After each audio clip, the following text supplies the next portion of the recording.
Hello दोस्तों, आपका स्वागत है आपके अपने यूट्यूब चैनल ऑलवेज न्यू 142। तो मेरे भाई हम लोग कल पढ़ रहे थे कार्य, ऊर्जा और शक्ति यानी क्लास 9 फिजिक्स का अध्याय नंबर 5 जिसका नाम था कार्य, ऊर्जा और शक्ति। इसके हम लोग लघुतरीय क्वेश्चन देख लिए थे नहीं। अब बच गया हमारा दीर्घोत्तरीय क्वेश्चन। तो कोनो घबराने की बात नहीं है, आराम आराम से हम लोग दीर्घोत्तरीय भी देख लेंगे, क्या है कि नहीं। तो हम लोग फटाफट के अंदाज में शुरू करते हैं। दीर्घोत्तरीय क्वेश्चन नंबर 1।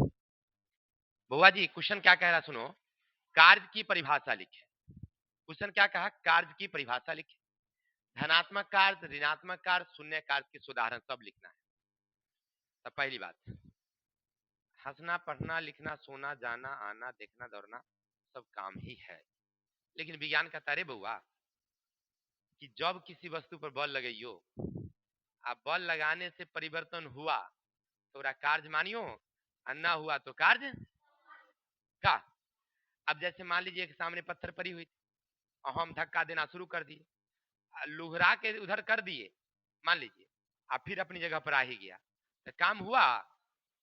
अच्छा धक्का भी दिए, हो सकता है बड़ा पत्थर था तो हमरा से तनी हिलबो नहीं किया, हम तो थका गए, पूरा मन एकदम हो गया ऐसा, है कि नहीं। लेकिन काम हुआ नहीं, नहीं नहीं काम नहीं हुआ। हम तो काम किए लेकिन काम हुआ नहीं। विज्ञान कहता काम नहीं, कोई दिक्कत। कार्य की परिभाषा समझ गए कि जब विज्ञान की दृष्टि में जब किसी वस्तु पर बल लगाएंगे, बल लगाने से वस्तु के स्थिति में परिवर्तन हुआ तो काम हुआ, बल लगाएंगे परिवर्तन नहीं हुआ तो काम। समझे अंजलि जी, आप तो समझ ही रहे होंगे। पूरी दुनिया में इतना विद्यार्थी देखे लेकिन आप प्रिय विद्यार्थी हम नहीं देखे। चलिए बहुत अच्छी बात। हाँ पहला बात है नहीं, अंजलि हमारे सबसे प्रिय है। हाँ पूर्णिमा के चांद देख लीजिए, बहुत अच्छी बोली, नाम नाम तो बहुत अच्छी रखी है। चलिए अब चलते हैं धनात्मक कार्य। सुनिएगा, जब किसी वस्तु पर बल लगाएंगे, अब बल की दिशा में काम होगा, यानी धक्का दिए काम हुआ तो उसको कहते हैं हम लोग धनात्मक कार्य। बल की दिशा में काम हुआ तो अब मानिए टेबल लगल है, धक्का दिए तो होने मुहे गुरकुरु से चल गया ना, या मान लीजिए अपनी ऐसे खींचे तो अपनी तरफ आ गया तो ये क्या हो गया, कोई दिक्कत।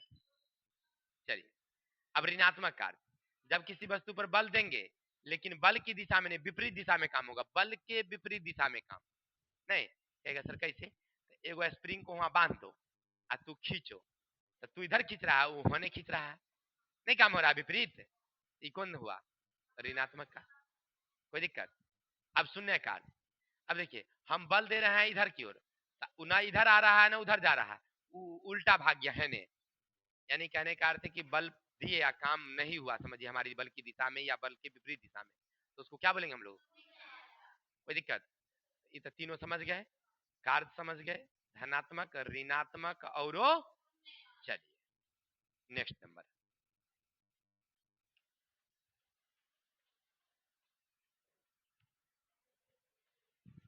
अब दूसरा, गतिज ऊर्जा की परिभाषा दीजिए। बुआ रे कहता है गतिज ऊर्जा की परिभाषा, ऊर्जा का मतलब कि काम करे के क्षमता।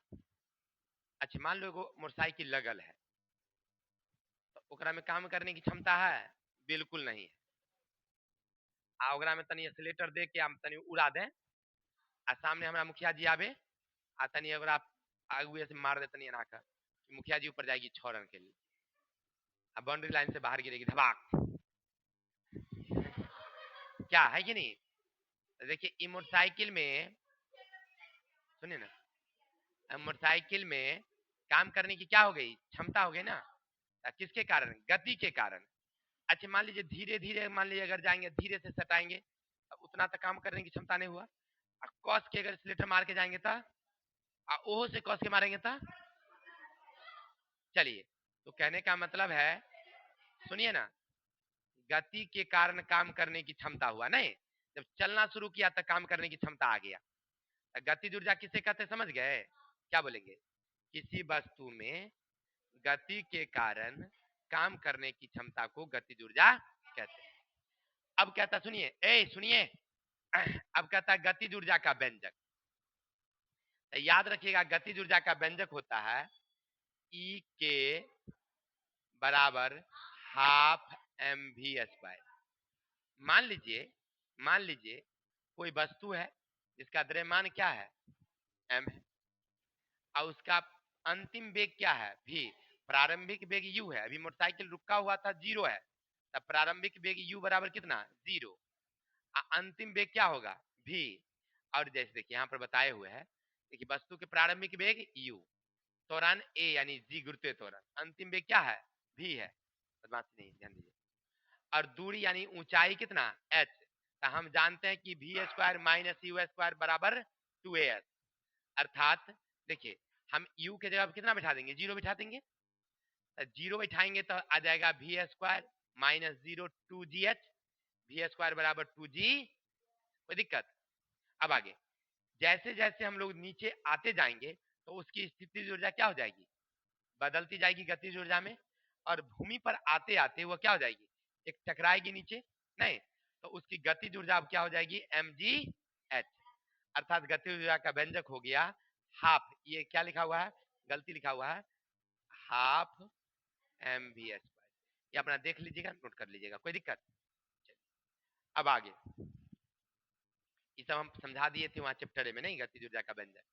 अब स्थितिज ऊर्जा की परिभाषा सुनिएगा, तो किसी वस्तु में स्थिति के कारण, माने कि बैठने के कारण कार्य करने की क्षमता। अब मान लीजिए कोई आदमी नीचे अगर फर्श पर बैठा हुआ है तो में तो कोई काम करने की, लेकिन उस तनका ऊंचाई पर बैठ जाएगा तो काम करने की, मान लीजिए ऊपर बैठ जाएगा तो और काम करने की क्षमता, जितना ऊंचा बैठेगा, नहीं, तो कार्य करने की क्षमता किसके कारण, स्थिति के कारण, उसको कहते हैं हम लोग स्थिति ऊर्जा। एगो गुलैती रखे हुए हैं, ऐसे पकड़े हुए हैं, तो में कोई काम करने की क्षमता नहीं है, तनका खींच लिए तो काम करने की क्षमता, और खींच लिए काम करने के, छोड़ेंगे तो सीधा नकिया तोड़िए देगा ना जी, तो इसको क्या बोलेंगे हम लोग, काम करने की, किसके कारण, स्थिति के कारण। अगर आपसे कोई पूछे स्थिति ऊर्जा किसे कहते हैं, तो किसी वस्तु में स्थिति के कारण जो कार्य करने की क्षमता होती है, इसको क्या कहते हैं हम लोग। अब आगे पृथ्वी तल से h ऊंचाई पर m है, पेशीय द्रव्यमान की किसी पिंड की स्थिति ऊर्जा के लिए व्यंजक। अब देखिए स्थिति ऊर्जा का व्यंजक, तो हम क्या कहेंगे, माना कि वस्तु की द्रव्यमान बराबर m, वस्तु के द्रव्यमान बराबर ऊंचाई बराबर h। अब वस्तु ऊंचाई पर है तो उसका बल लगेगा कुछ ना कुछ, अर्थात W बराबर एफ एच, यानी F बराबर mg, अतः W बराबर mg h। कोई दिक्कत। अब आगे बढ़िए, इस प्रकार h ऊंचाई पर स्थित m द्रव्यमान के पिंड की स्थिति ऊर्जा क्या होगी, तो ug है, u बराबर mg h। h ऊंचाई पर स्थित m द्रव्यमान की वस्तु है, इसीलिए u बराबर हो जाएगा mg h, या इसको हम ऐसे भी लिख सकते हैं ep बराबर mg।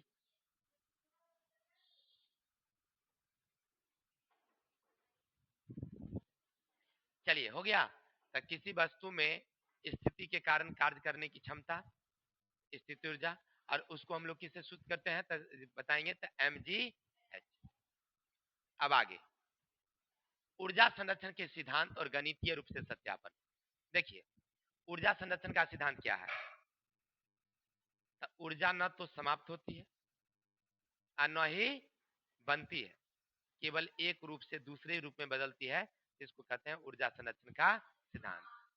जैसे कल आप लोग देखे कि हम साइकिल चला रहे, तो हमारे शरीर में कौन ऊर्जा, पेशीय ऊर्जा। साइकिल चलाना शुरू किए तो कौन हो गया, यांत्रिक ऊर्जा। अब पेशीय किस में बदल गया, यांत्रिक के कारण ध्वनि ऊर्जा, उष्मा ऊर्जा नहीं बदलती है। अर्थात ऊर्जा न तो समाप्त होती है न ही निर्माण होती है, केवल एक रूप से दूसरे रूप में बदलती है, इसे कहते हैं ऊर्जा संरक्षण का। अगर आपसे कोई पूछे तो बता देंगे। चलिए अब देखिए इसको सत्यापन के लिए यहाँ पर हमने लिखा है, नहीं इसमें नहीं लिखे ना। चलिए इसके सत्यापन के लिए क्या मानते हैं कि मान लीजिए कोई वस्तु का द्रव्यमान क्या है, m है, किसी वस्तु का द्रव्यमान m, और उसका अभी प्रारंभिक वेग क्या है, u है, प्रारंभिक वेग क्या है, u है, और मान लीजिए h ऊंचाई से वस्तु चल रही है, h रखेंगे, यानी प्रारंभिक उसकी ऊर्जा क्या होगी, तो mgh। क्लियर। अब उसका वेग क्या हो जाएगा, बदल जाएगा, वेग क्या हो जाएगा, उसकी दूसरी ऊर्जा क्या हो जाएगी, mvh, mgh नहीं का mvh कर देंगे, ठीक है। अगर किसी वस्तु से अगर टकराती भी है मान लीजिए, तो उसकी ऊर्जा जो है ना वह संरक्षित रहेगी, या ऊर्जा रूपांतरण हो जाएगी और वो बदलेगी, केवल खत्म नहीं होगी, ठीक है। चलिए अब देखिए, दिखाएं कि मुक्त रूप से गिरते पिंड की कुल ऊर्जा नियत रहती है। आपको ये दिखाना है कि किसी वस्तु से ऊपर से नीचे गिर रही है तो उसकी ऊर्जा समाप्त नहीं होती है, नियत रहती है। चलिए समझिए, लिखेंगे ऐसे।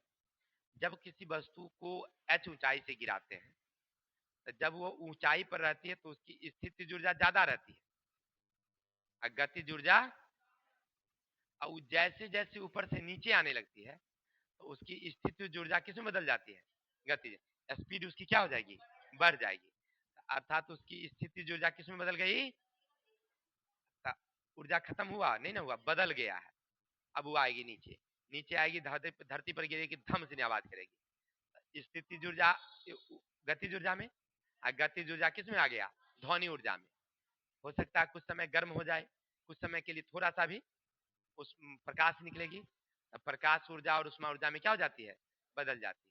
इस तरह से किसी ऊंचाई से कोई वस्तु नीचे गिरती है तो ऊर्जा समाप्त नहीं होती है, वो क्या होती है, बदल जाती है, यानी उसका कुल ऊर्जा जो है क्या रहता है, संरक्षित रहता है, यही ना है। चलिए तो इतना आपको लिखना है, 5 को क्वेश्चन नहीं है, बन जाएंगे ना। तो आज के लिए इतने रहने देते हैं, कल मिलते हैं नेक्स्ट वीडियो के साथ। तब तक के लिए जय हिंद, जय भारत।